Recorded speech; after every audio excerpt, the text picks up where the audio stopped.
That was weird. Very well, let 4 levels. Okay. Start pumping up the Arcane again.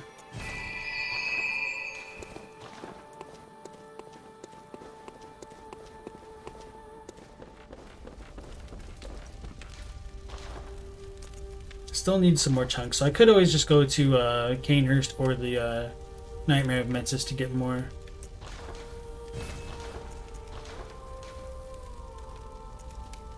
Despite me having the kin gems on, it doesn't really seem to be helping a ton. Maybe it is, maybe it isn't. Kind of want to put the fire on just for the Scourge Beast, honestly. Because I'm not too worried about the actual kin type enemies that we'll face. So where's the fire?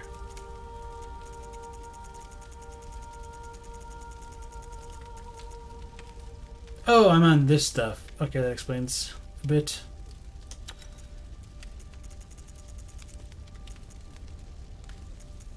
Dang.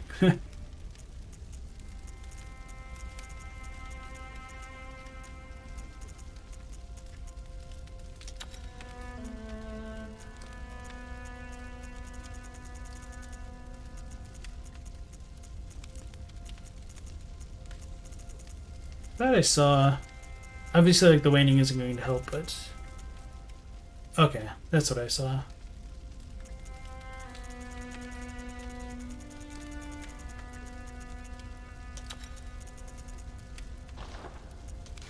So let's see if we got anything cool. Oh, we had one! Tempering Damps can do it? Okay, okay. We're starting to get in business.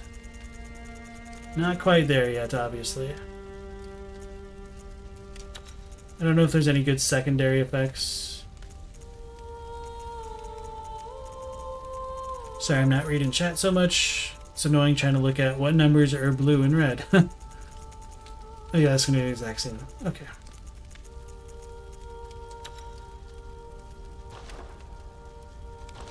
Alright, so we'll be able to start some of it. At least maybe be able to show a little bit of it off. Oops. I didn't mean to go to the first floor. Clover says, you don't know what triggers her to get startled when you wake her, but you know it isn't every time, is it? Not every time, but she was like standing up first, which is kind of the funny thing, and we woke her up.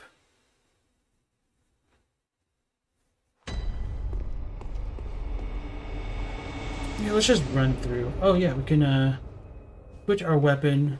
How does this work? So we need to L2 it. I don't expect to do a ton of damage right now with it, because we only got the 1 gem, but let's just see. 96. Definitely a bit more than like the normal, so not the numbers that I would like to see by any means.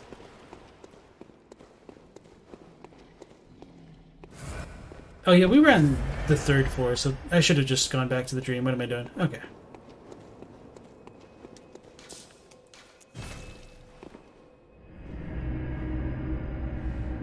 Toll waifu, Amazon warrior bay. That was strange. The consciousness of cause at the end of the boss fight really resembles humanity from Dark Souls. Yeah, that's not too bad of a comparison, I think. It does kind of resemble it.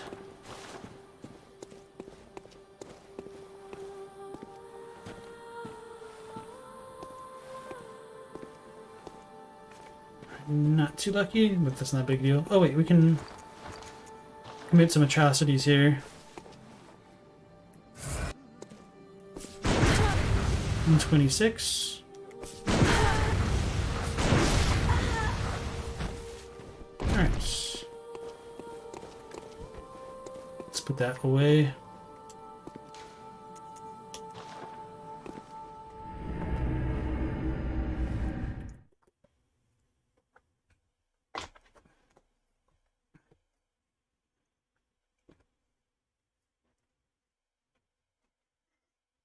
Rip waifu.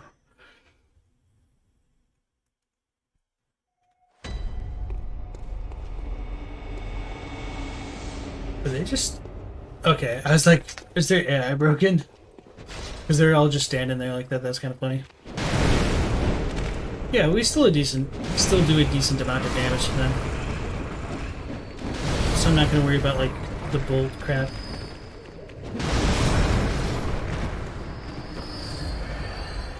Oh, I forgot to switch out my eye rune.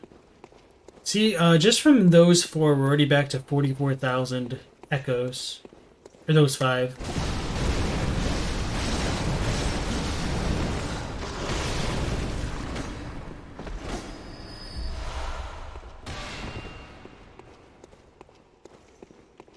Is this one of the backward ones? Okay.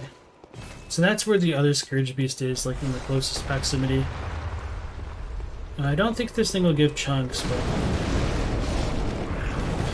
Oh.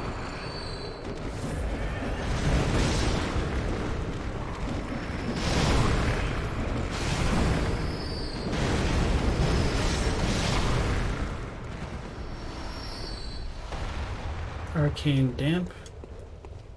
You watched the Maria fight recently and it dawned on you how poignant her first lines of dialogue are in retrospect?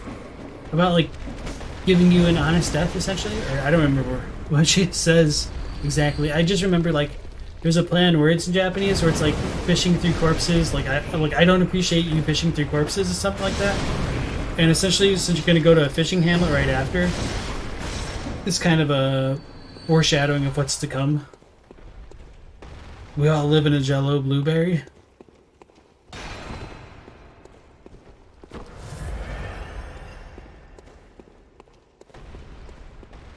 Beetles over here looking like blueberries. Okay, so you're saying a corpse should be left well alone. Basically, cost should be left well alone. Yeah.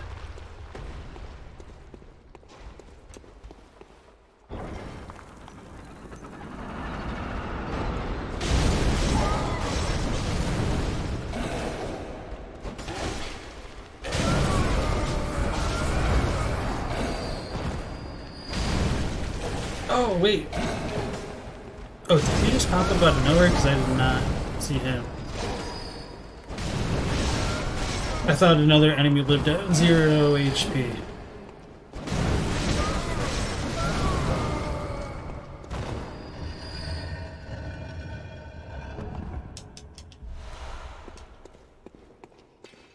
So we've already gained another 64,000 echoes.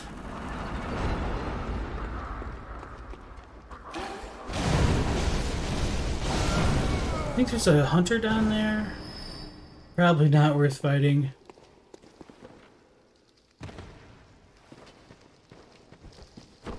Well, these ones have babies, right? One of them do, I think. Which is just absolutely terrifying. Dirty damp. Dirt damp.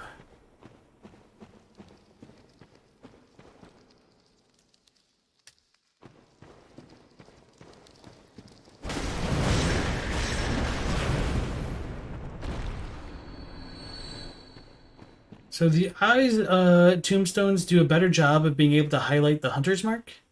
So they're kind of fun to come to for that, if for no other reason. Because in blue elixirs, which does make me think there's supposed to be a connection between like kin blue elixirs and the stuff down here. I don't know what set that is. That's Tomb Prospecting, okay. Yeah, that's definitely Tomb Prospector. He's got Ludwig's Holy Blade, Rose Marinus.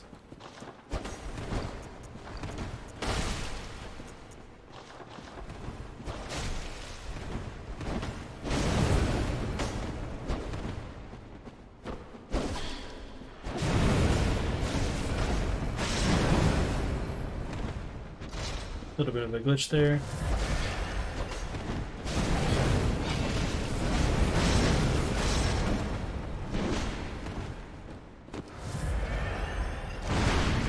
I'm surprised that didn't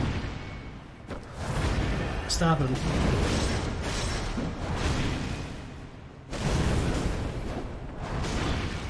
Too slow on the bullet there. Dirty Dan, Blood Gem. Oh, he has a auger. That's cool. That's not cool. If you remember correctly, Old Hunter is supposed to be 2 and got combined. I heard that. I don't know how true it is. Like, I mean, I've heard fans say it. I've never heard like a developer say it. I don't think. Tomb Mold tier 5. Such disrespect monocular in PvP is worse than point down. I just need to line up the black sky eye. It's a real strat. Such a church member.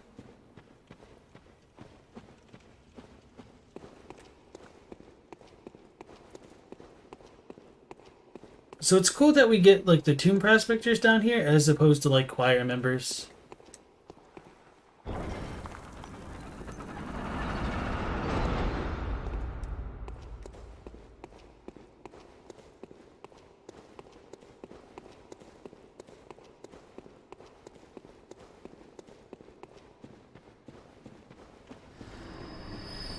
Well, something fell. Headcanon, but you leave this hostile NPC hunter is used for the Prospector Gramia summon. Same with the Olek, because he has a similar hostile NPC in Tumor Isle. Is there a hostile NPC in Tumor Isle? I thought... maybe there was. Oh yeah. Wait, no, I'm thinking of the Knights. I don't remember the NPC.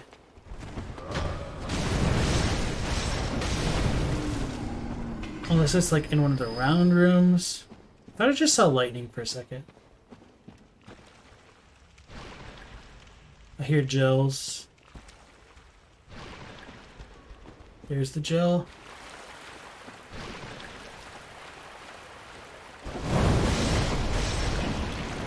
Glad I put the fire gem back on.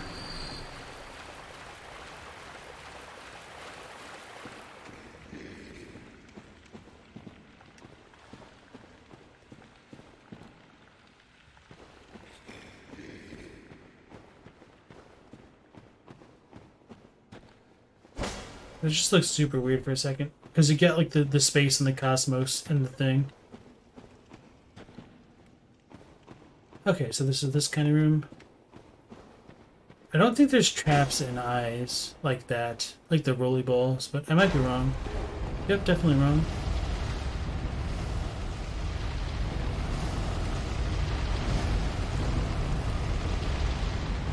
I think there's a Scourge Beast.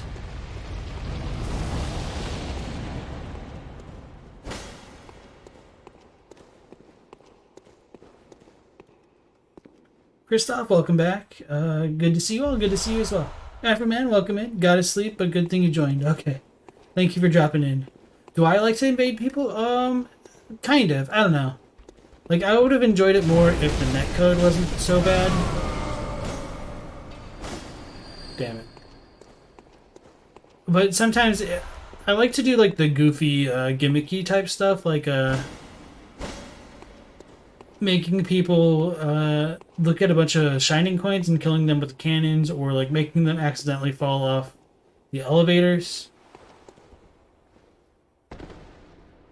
to their deaths, or knocking them into pits with like the beast roar, because a lot of people don't anticipate that. Because most of the time, like, PvP just ends up being like getting hit by hitboxes that shouldn't have happened. So if it was better overall, I probably would have enjoyed it a bit more. And then there's nothing like getting shot, two-shot by like super laggy Evelynns.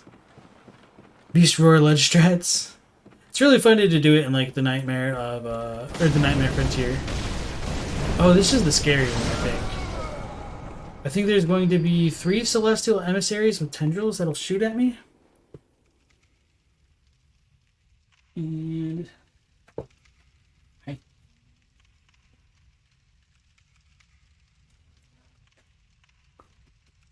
Getting the dog.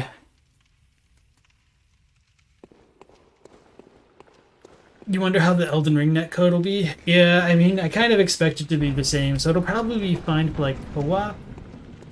And probably bad everywhere else. Where are they? Oh, Bloodsucker.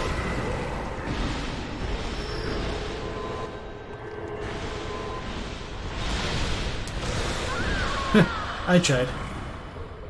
I shouldn't have done it that way, but curiosity killed the cat. Alright, Virolf, thank you for joining into the stream, and we will be going live again tomorrow at 10:30 p.m. Eastern Standard Time.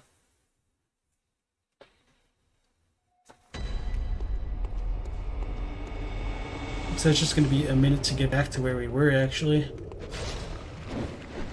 What? Oh, they weren't, like, alive then, I guess. That was weird.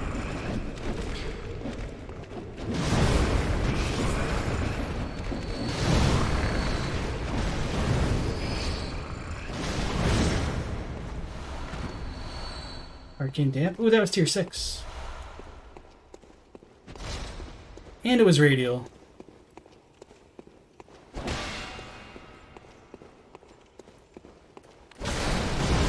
I thought I saw the one to the left move.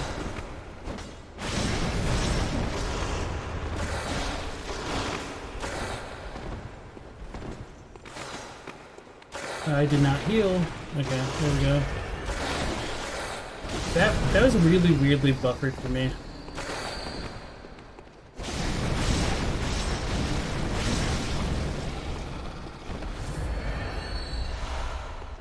But nothing nearly as bad as like what I experienced in Dark Souls Remastered.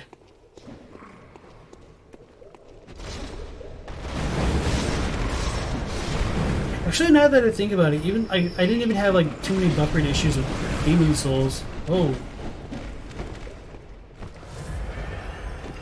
In terms of like how things felt buffered at times. Arcane Damp.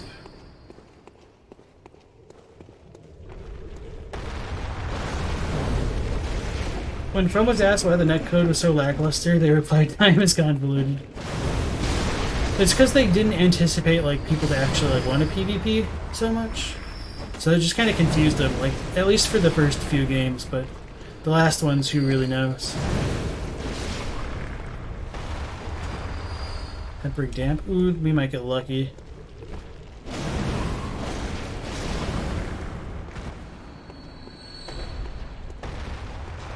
So we can go that way, but I think let's just go back to where we were.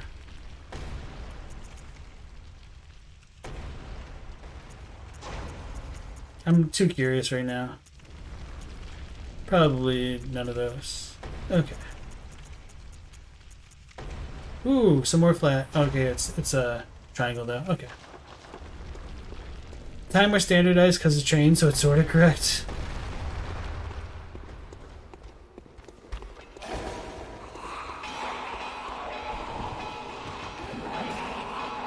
Did I go up or was it down? I think I went up eventually. No, maybe not. Yeah, I did. Okay. Because we got killed in the emissary, of course. A lot of games out of Japan have really bad netcode. Most fighting games have horrible netcode. Yeah, like Smash Brothers. I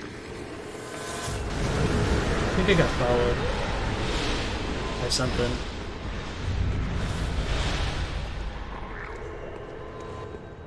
Oh, there's a Scourge Beast. There's Scourge Beasts.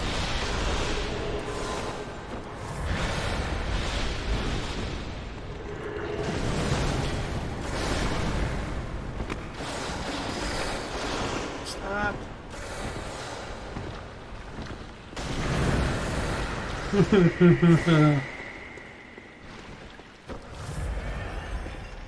I didn't kill the other Celestial Emissary, did I? That's what I was like scared of. That's why I like rolled out entirely. These damn things.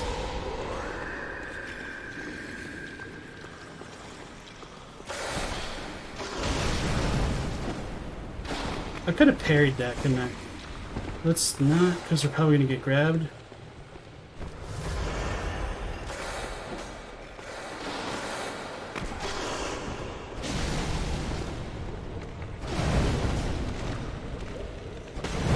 Okay, there we go.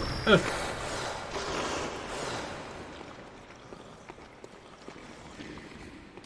But that was way too early. Oh god.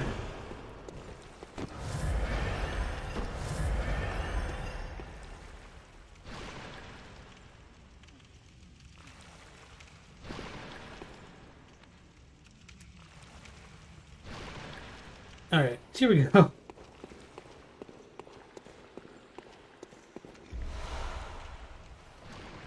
Oh yeah, I could have used one of those, huh? Did they just go back up? Okay.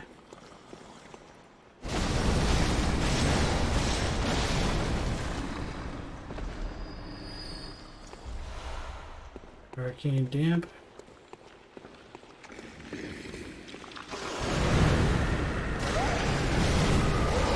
So the reason why I was going for like the brain suckers first is because they could also do like the projectile stun. Tempering damp. Alright, so that was like the hellish room that I remember of this dungeon. Hey, that's okay. That's definitely what we need. Like, it would have been better if it was like radial or something.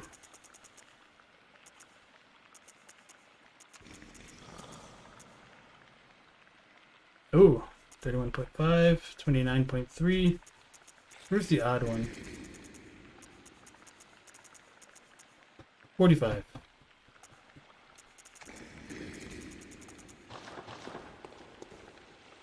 We're starting to get there, maybe. Rules damp. Have I seen the Nickelodeon fighting game coming out? It's going to have rollback netcode. Yeah, I was talking about that a few streams ago, actually. It's like, just imagine some random indie game that you wouldn't have imagined of coming out in 100 years, having better netcode than the most popular and largest fighting game franchise on the planet. Maybe it's not the best, most popular franchise, but current game right now, at least. I'm not sure what kind of netcode shooters use, but precise connections in shooters are much less important than in 1v1 fighting games. Really? Because I felt like in Call of Duty, you can like snipe someone across the map from 2 miles away and get a headshot with a decent amount of I thought I already went. Decent amount of precision, but for some reason, like fighting games can't get it right. Oh yeah, and all that precision in a lobby filled with like 32 players compared to a 1v1 in Smash. Which feels bad, man. Are there 2 in here? I thought... Okay, yeah. Just the one. Where's the door, though?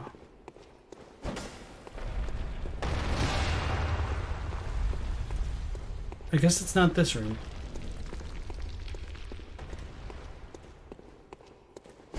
Oh, okay, here it is.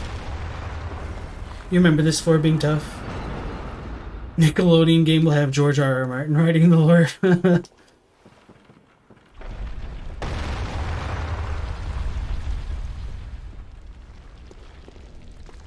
Stella asks, are the West venues better with it because of all the shooters? I don't really know why. I guess like we just prioritize it more as players. Maybe it's also because we tend to have worse internet connections, so our developers might put more effort into making it work. Oh, you buy the Sinister one from these. Okay, so we still have the root chalices we can access. No, thanks. Oh, and we can buy bolts from them. Probably don't need that many, but... like 300,000 echoes. It's ridiculous. Granted, I did die and picked him up, but... anything to make sure George R. R. Martin dies before he finishes his popular series.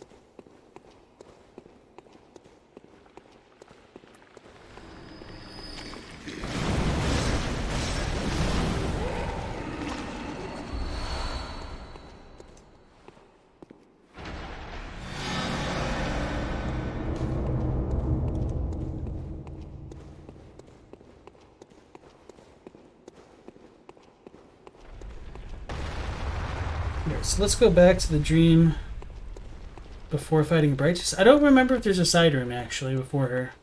So yeah, maybe we'll check that. Oh wait, no, we gotta go this way.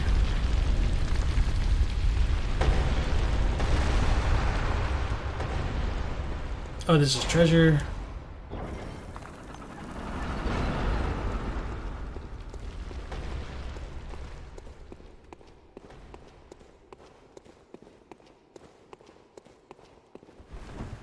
Wait.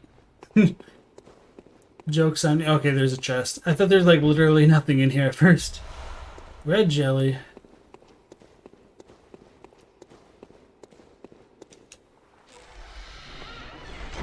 Nigel Thornberry is like the soul of cinders. Why do you say that? Nick Fighting Game will have a blockbuster movie based on it, rated R. That'd be pretty dope.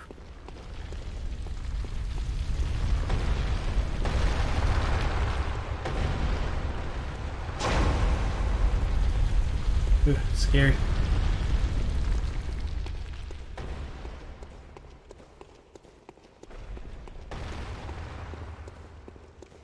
Right, so I think the door was like right to the right. Or to the left. Okay. I mean, obviously I just turned right there, but I meant to the right from the lantern. Because that's how I tend to like keep my directions in check. I just kind of base everything relative to the lantern and try to remember things that way.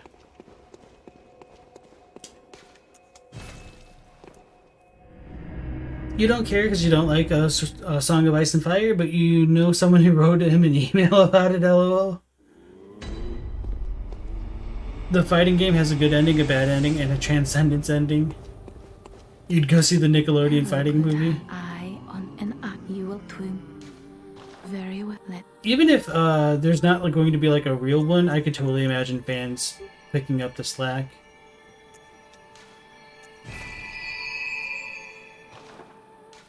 Farewell. Oh, we were actually getting low on those again. Granted, our max isn't nearly as high as in the later patches of the game.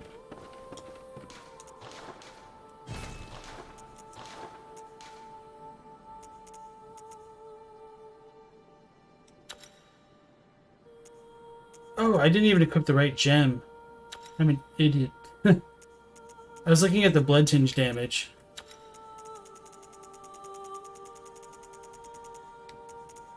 So maybe it'll do a lot more damage with this now. Just a one. We'll test it out. So let's go put the bolt stuff on because we're going to fight Abritus again.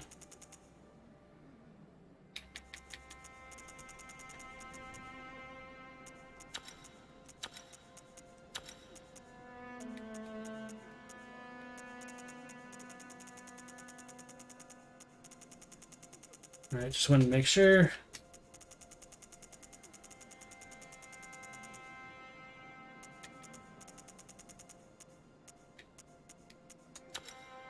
Oh, that's Beast.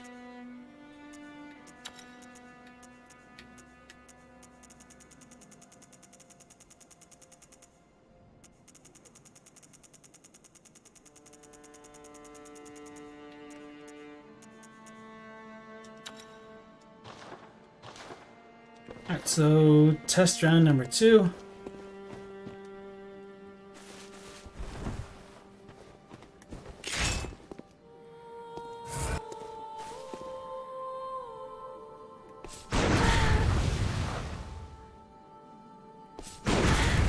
$171. This is with a bit of a lockdown. Okay.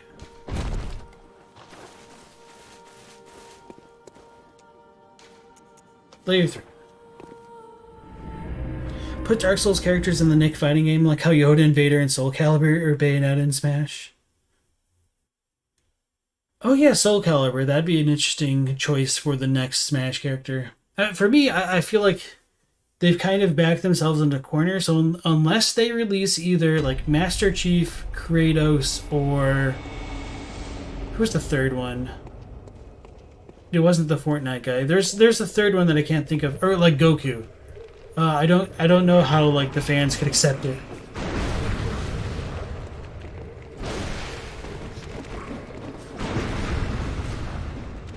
Alright.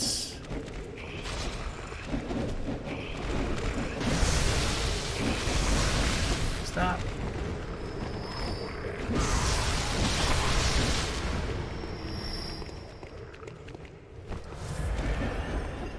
So what do I need to do? Oops, wrong one. Okay, so not like a ton of damage yet.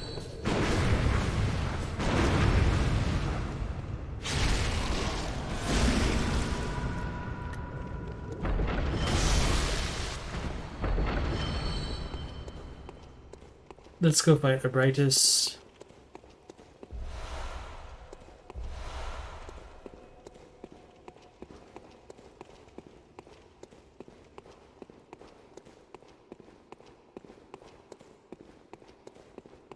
You want Travis touchdown? What is that? Paper Mario Quailbot?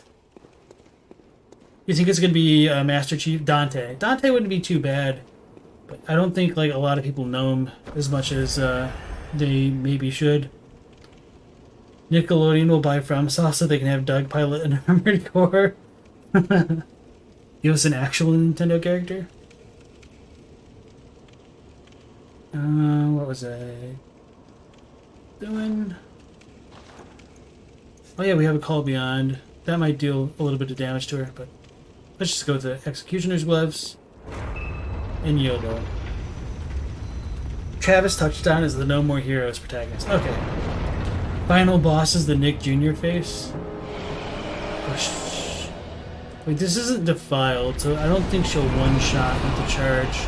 But the arena is smaller, which presents its own kind of challenges.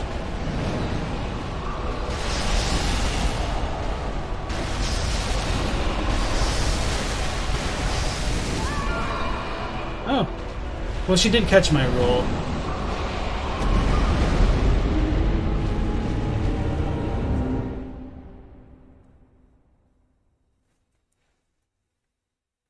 Do they still use face? No. At least, I don't... Yeah, I guess I wouldn't really know. I just thought that stuff ended in, like, the 90s.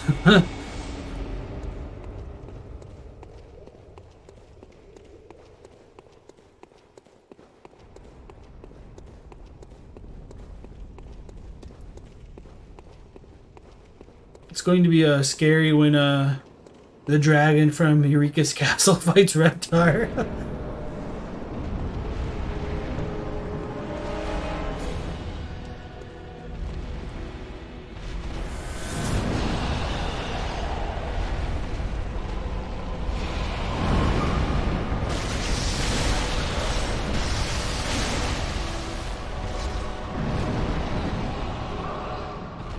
I don't want to back up too far because that can like trigger her to charge.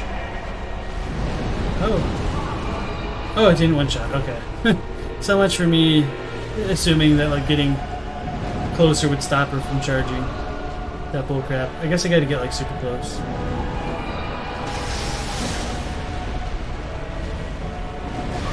Oh.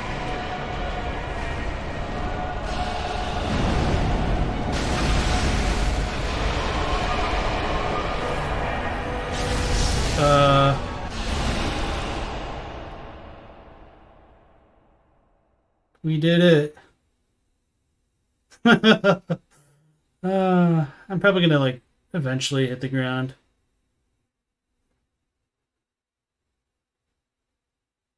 Bro, WTF. Believe it or not, the last time I went through the Chalice dungeons, this is how I got through the Headless Bloodletting Beast. I just fell through the floor.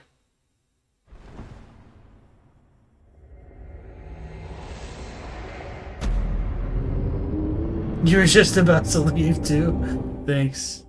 I'm gonna check out Killer 7. It has a very weird world. A lot of questions come up while playing as far as what's going on. Lots to speculate about. Hey, we're completely out of the damn dungeon. We hit her so hard. We landed in a dream.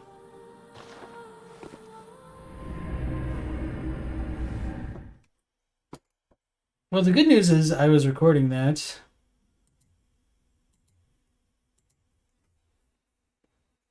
That was kind of crazy.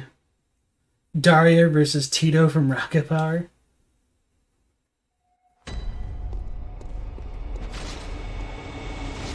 Man, bringing in Daria would be kind of funny. Because then you could, like, add other MTV creations, like, from, like, Mike Judge. So, like, Beavis and Butthead. Hank Hill. Bobby, Don't Touch My Purse.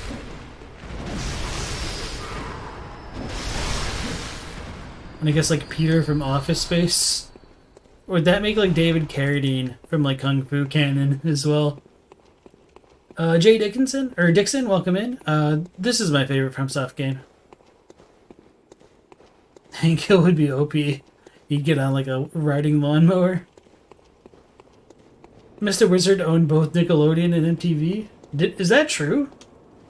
Or are you just saying, like, the channel? Alright, and thank you for dropping by again, Panir.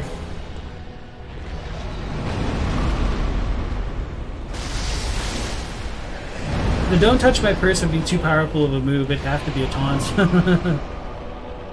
Like Luigi.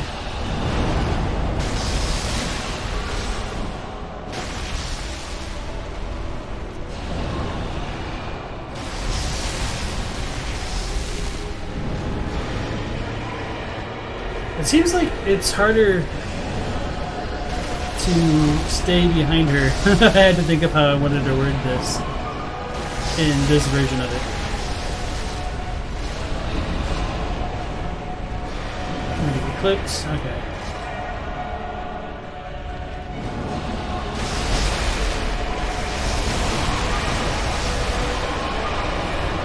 Let's not visceral her after all. Think about that. Oh, we're gonna get frenzied. Oh, we're definitely getting frenzied. I healed a few more times than necessary, but it's okay, I guess.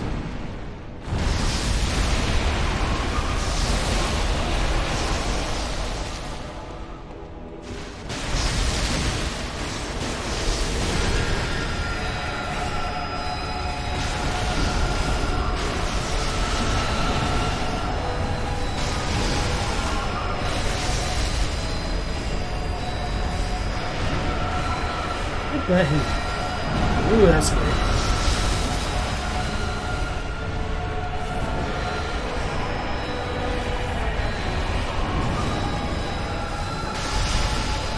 Ooh, so good. This should be it. Hey, we did it. Okay, and we got the normal eyes root chalice. So I guess it's actually been quite a long time since we've really looked at some lore. So let's go ahead and do that, since we just got some items worth looking at. What are those status symbols on me? I don't know. The ones next to the executioner gloves. Okay. Let's go back to the Hunter's Dream, and then I'll check out those items. You don't know if it's been said before, but a righteous low-key looks like an angel. Yeah, a little bit. Every time a bell rings, an angel gets its wings. They gave Armored Core a nice balance between deep mechanics and flashy combat, where before it was a lot harder to understand how to play well. Thanks for the GG. All the old ones looks like angels in the biblical sense. Yeah, that's a fair point. So, lore. So we've already gotten the Great Eyes Chalice, and we've talked about that extensively. Looks like there's a few differences between these, but not a ton. Root chalices used in rituals to break old labyrinth seals are said to change the labyrinth's form each time. According to the choir, the Land of Eyes lies in contact with the cosmos, which allowed the Great Winds to function on transcendental planes of thought. When used in a ritual, the Sinister Chalice summons the Sinister Resonant Bell. The bell-ringing woman appears to be a Mad Tumerian, and then that's the same. So that's just like the standard sinister stuff with the root eyes description there. Let's try this. I don't really know how to get to the trophies too well. Oh, there it was.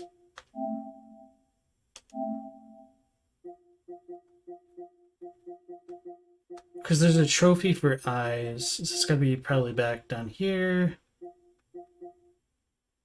Oh, it's the very last one, of course.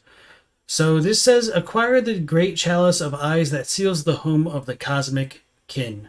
So as I said, I was going to talk about like the kin cold blood and stuff like that. So this description of the chalices leads me to believe that there's supposed to be a difference between the kin, as in like the kin of kin cold blood, and the cosmic kin of eyes. So cosmic kin, their home is like the eyes chalice essentially, and all of that stuff is related to Abritus, because that's where the choir came into contact with her. And in addition to that, we do look at the Augur of Abritus description, and that's essentially coming from Abritus. It's a slug. When we use the pearl slugs, I think I used them all actually. Anyway, they're connected to the Land of Eyes because they're what unlock the seal to it.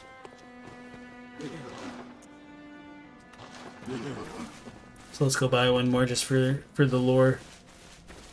And so I think essentially like invertebrates are connected with eyes. So there's clear signs of the left behind great ones. Again, that's most likely meant to have been a singular reference to the singular left behind great one, which was Abritus, according to the Augur of Abritus. Is this PS5 UI? Yes. Stu Pickles unlocked the Eldritch Truth. Joseph says, "Command giving you a quick rundown on Arcane in general. Why such a basement dweller?" That's a good question. She was described as being abandoned or potentially exiled, depending on how you want to like read the Japanese. So she was potentially just like sealed away in the chalices for a long time. Let me stop running around and like potentially giving you guys vertigo or whatnot. Because it's a great chalice, and it says great chalices unlock deeper reaches of the labyrinth, and so. Oh wait, no, I guess it's in the Japanese where it's like they unlock secret portions of it. Let me look at this real quick.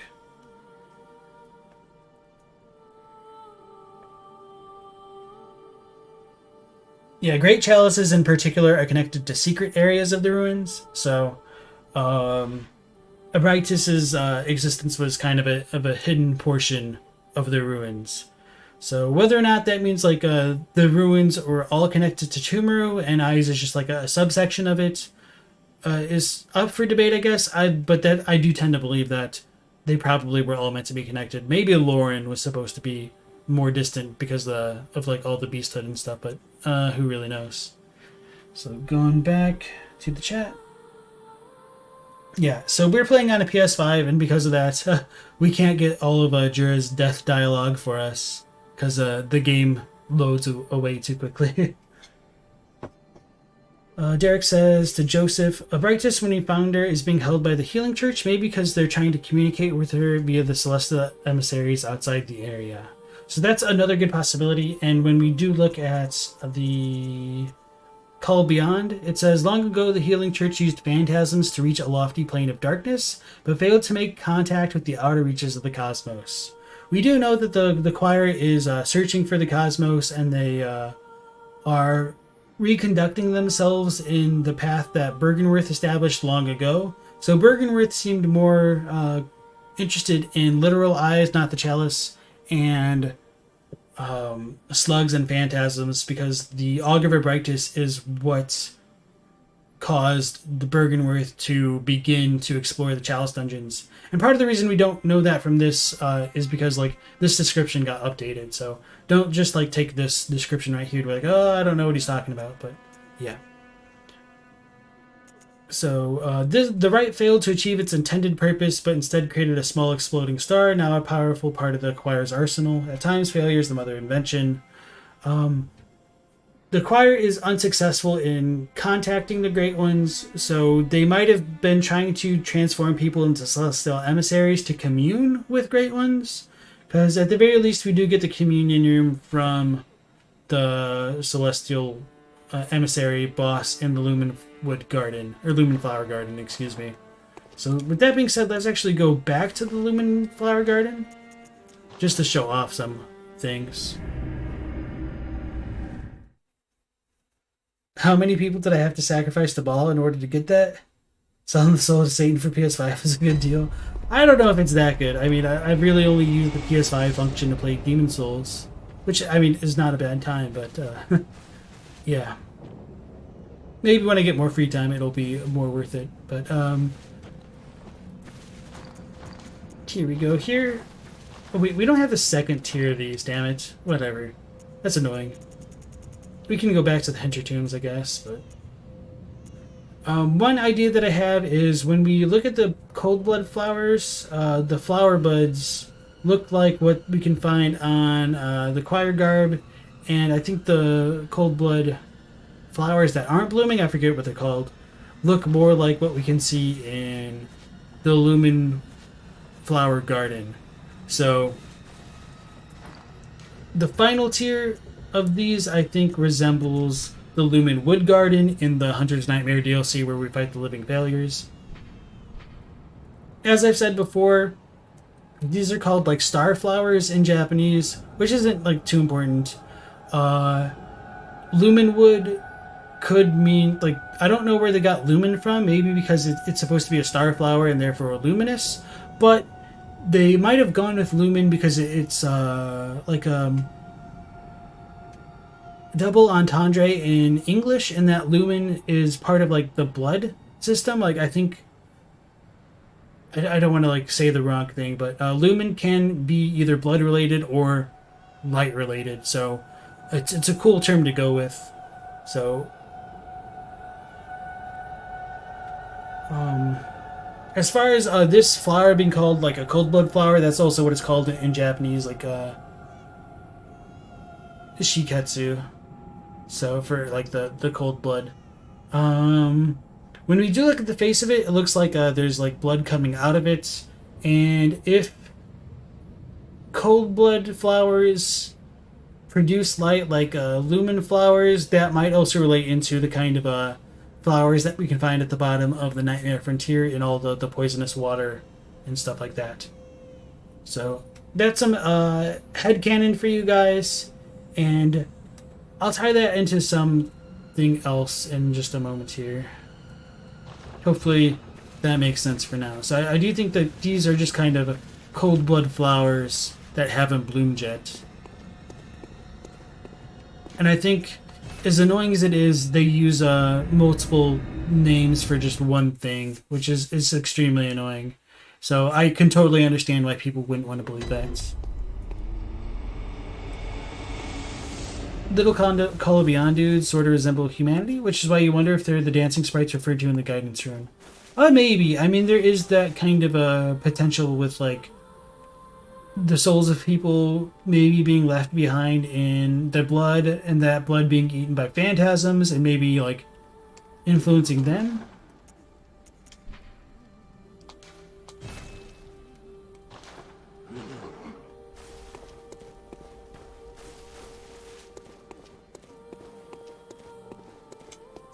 Let's remove central tuber. So we're definitely low on the ritual materials, which is kind of funny. Oh, they do require a network connection. Oh, damn. So, yeah, I forgot to check that for Grisester, who was here the other day. So that's going to be a major bummer. So it looks like I have to farm Great Eyes. So maybe my build idea is just going to be inherently broken. That's a bummer. Oh, now I can't even get the Ring of Betrothal, because that's always in a root chalice. Oh, that sucks. Okay.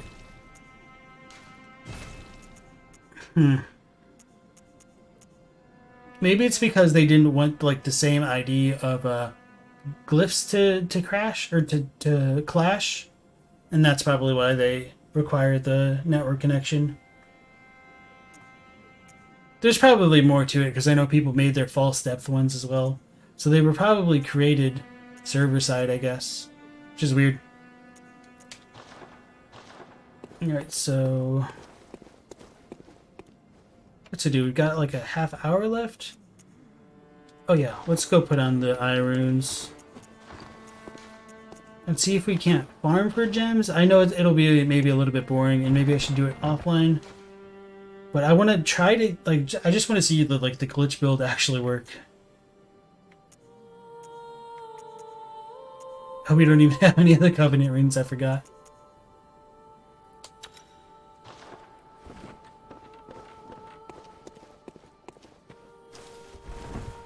Oh yeah, I guess we can level. Hello, good, honorable, and I. Oh, because I killed her. Very well.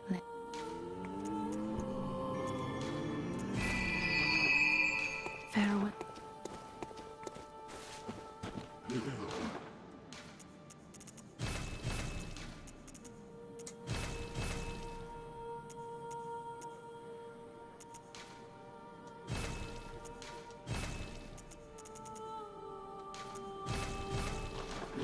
Okay, so that'll be good. We'll go back to the bottom. Alright. Souls of YouTubers are different and lesser demand than PS5s. You still haven't even seen one in real life. You're half expecting them to be mythical creatures.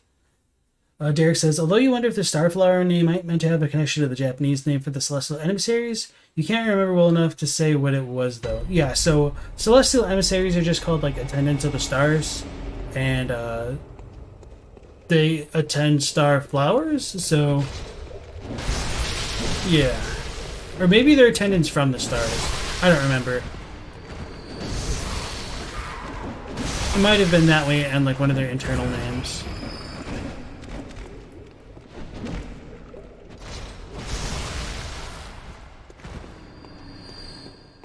We need more radial stuff.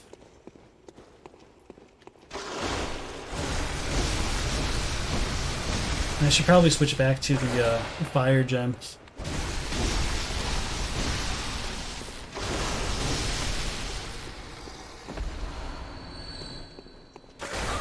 Ow.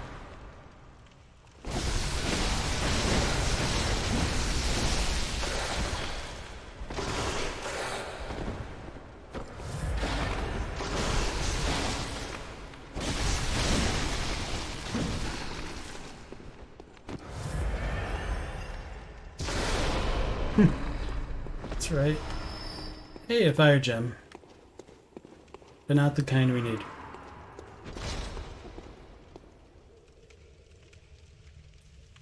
Sacrificing cryptocurrency miners for PS5, please. I would sacrifice a cryptocurrency miner for nothing.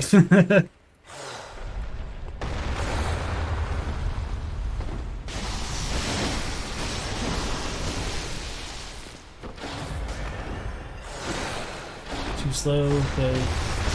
Hello, Leo Infante. Welcome in. Why Unpatched Bloodborne?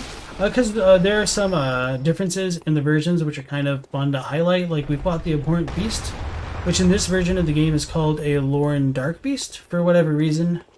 There's going to be a glitch with the rifle spear, so if you have like enough flat arcane damage, it can do a ridiculous amount of damage. And I don't know, just a different change of pace. Because there are also some descriptions which have changed over time as well. And for posterity, I guess.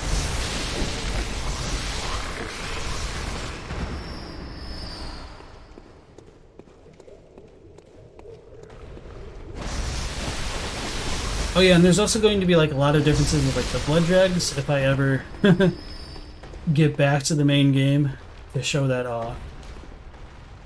So let's put these on. It's gonna be up top, isn't it? Okay.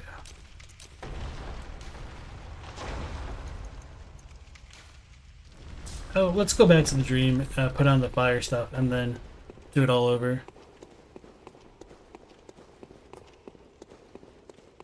Yeah, pretty much what Stella just said.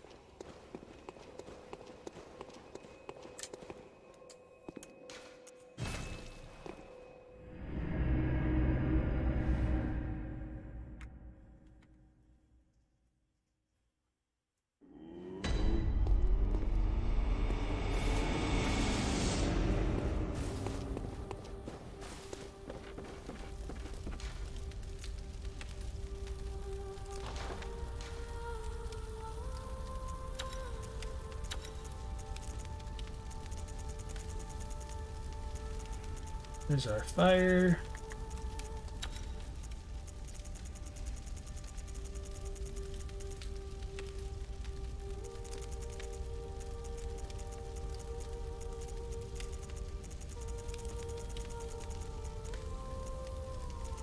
Alright, so I'll just do that one, and then the last one I'll leave it with Beast.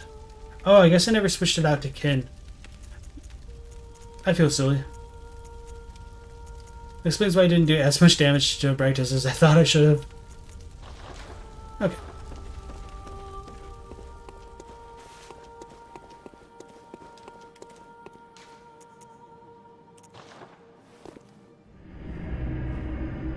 It's a little bit unfortunate that these things don't really seem to drop like ritual blood so much.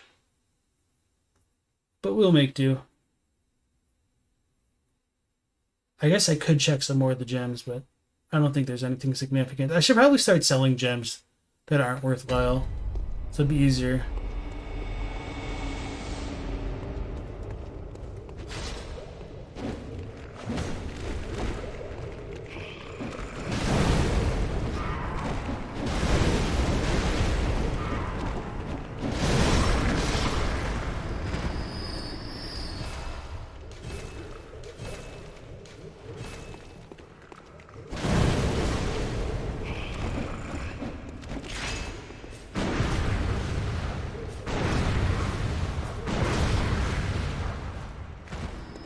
I mean, I guess I could just use the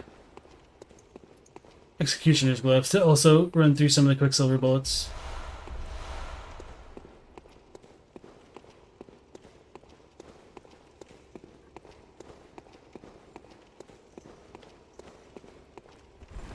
And also, one of the cool things about the Chalice dungeons, I don't remember if I've actually pointed them out on the stream, is the kind of messenger statues that like hold the fishing spears. I guess these are actual lanterns, not fishing spears. Ooh. Where'd it go? Oh yeah, I guess I did, because I remember pointing out like the furry one. There's like 3 variants of them. One with a hood on, the ones that resemble beasts, and things like that. So, in some of the previous videos, I've mentioned that the Tumerian chalices don't have like beast-type enemies for like regular enemies. So it is kind of interesting that eyes can have scourge beasts prowling around in them.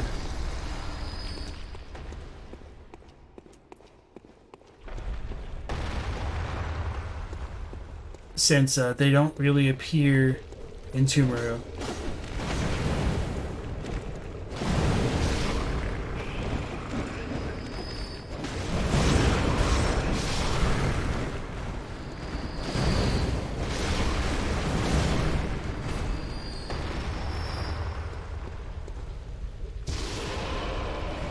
Oh yeah, let's just use Call Me On.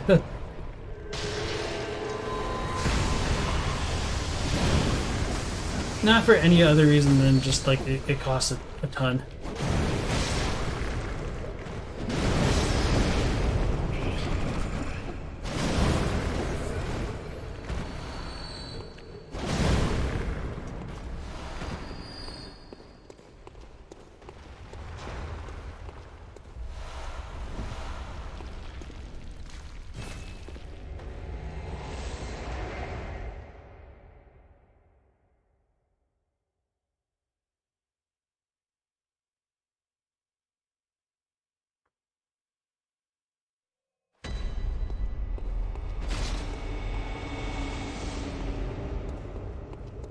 And this is when the game gets a lot more tedious if you're trying to like jump farm for certain things. And I can't like farm bosses, which kind of would break up the monotony a little bit better, maybe? I don't know. But I guess it could also make it worse just because I would need to... Well, I mean, if I had the network, it'd be different because I could choose which chalice I wanted to go to, potentially, by like what the Tomb Prospectors have discovered. And just like save scum for a lot of the bosses.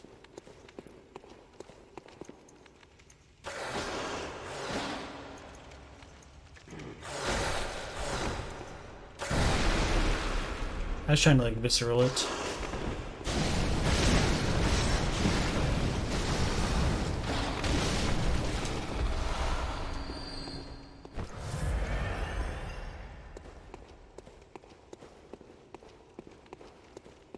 Joseph asks, can I recall any bits of lore I've encountered over the years that gave me an insight rush of epiphany? For Bloodborne specifically, it was once I kind of started to realize that the Arcane stat was called Shinpi in Japanese, and that it wasn't just a random term that just kept coming up, that it actually had like more ties to the mechanics of the game. It didn't like happen all at once, like it kind of took me months to realize it, but once I saw it I was like, wait a second, I remember this coming up, but I didn't realize it wasn't, hold on, I didn't realize its importance until like I started recombing through like the entirety of the game's text to see where else it showed up.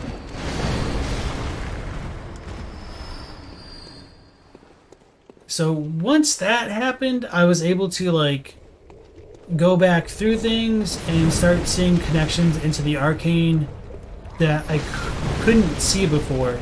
So like the stuff with like the lake and the water runes started to make more sense.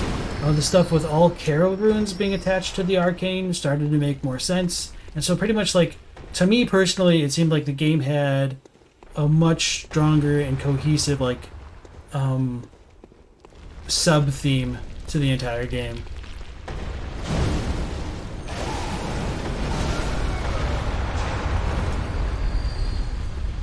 Which I don't think you could really get with how disconnected it appears in English. And welcome back to the stream, Hawkwood.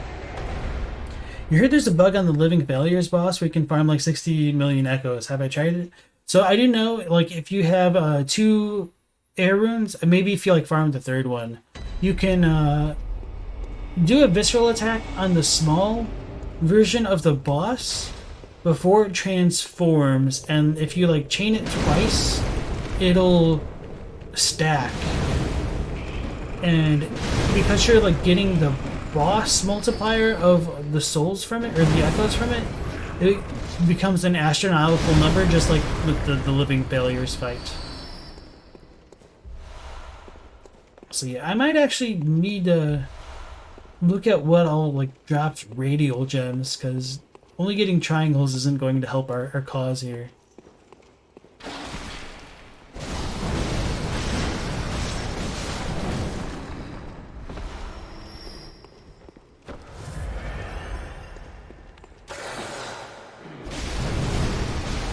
But I guess I could try to buy like a lost or an uncanny weapon. But I don't know if I can actually get those without root chalices, because I guess these messengers don't sell them. Maybe like the ones in Tumor Isle would.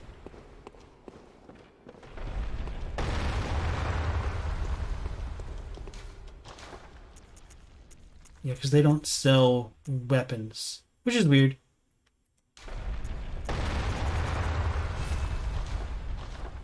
That Shinbi video I made was kind of like taking off rose-colored glasses or Rom's illusion fading. Yeah, and I mean, I could have gone into more depth about it, but it just kind of gets really bogged down in the details. So, I kind of tried to make it as straightforward as I could.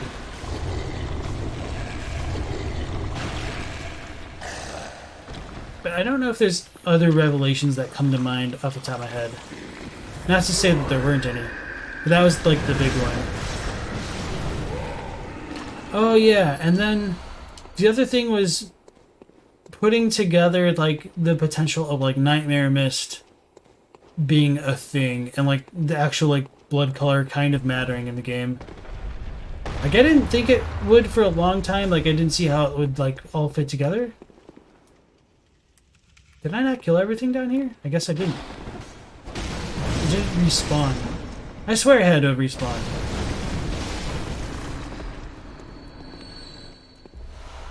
Bolt. That's different. Okay.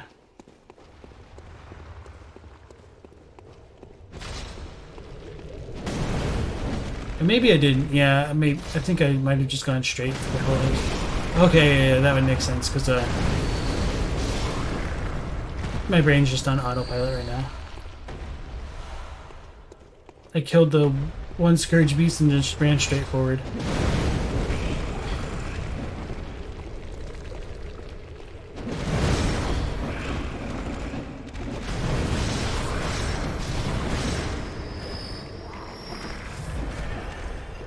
When I showed you the grass was moving at Reach Out? Which grass? Oh, like in the Nightmare of Mensis. Yeah, I don't think it's grass. I think it's Nightmare Mist. I think it's like the equivalent of echoes or souls. Alright, we've gotten a lot of gems. Let's go check some of them out and maybe sell some items.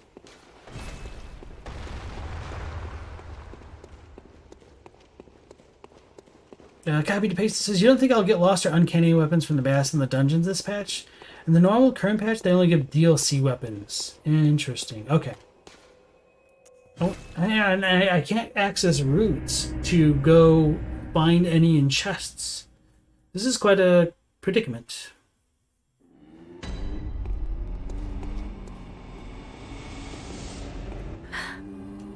I'm what it very well.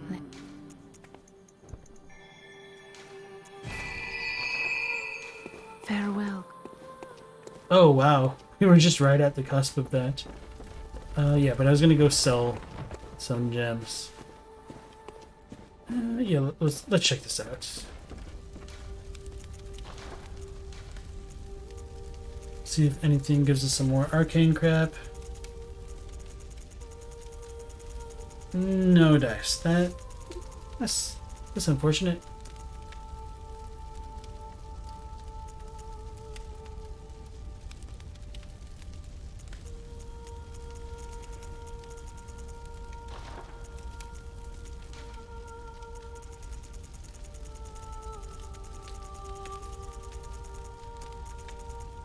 They're all triangle gems. What gems do I need? I pretty much need like odd arcane ones. So we need flat arcane damage for the rifle spear.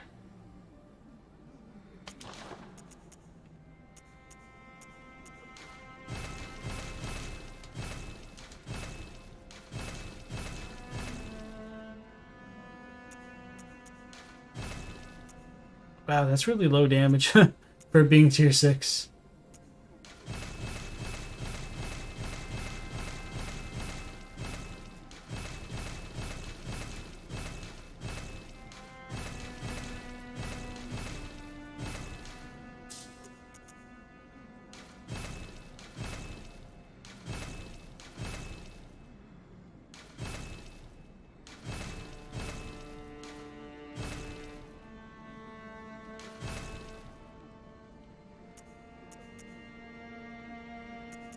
I mean, I guess I should really just get rid of all of these because they haven't helped so far.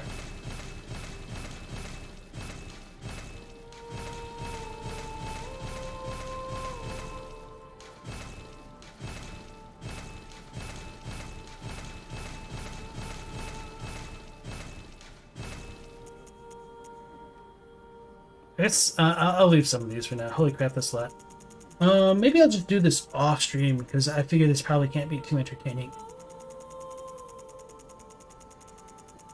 Leo says Bloodborne's your favorite game ever. I don't know if this is actually my favorite game ever, but it's definitely my favorite game of the last decade. So we need the flat gems. That's the issue. Like if it was just Arcane's percent, it'd be fine. But the way that like this glitch works, we need the flat damage. But thank you for the help though. Alright, yeah. We'll end about like 10 minutes early, I think. And then I'll like explore some of the stuff off stream. Because it'll just be a grind. And I could like listen to music or something while I do it.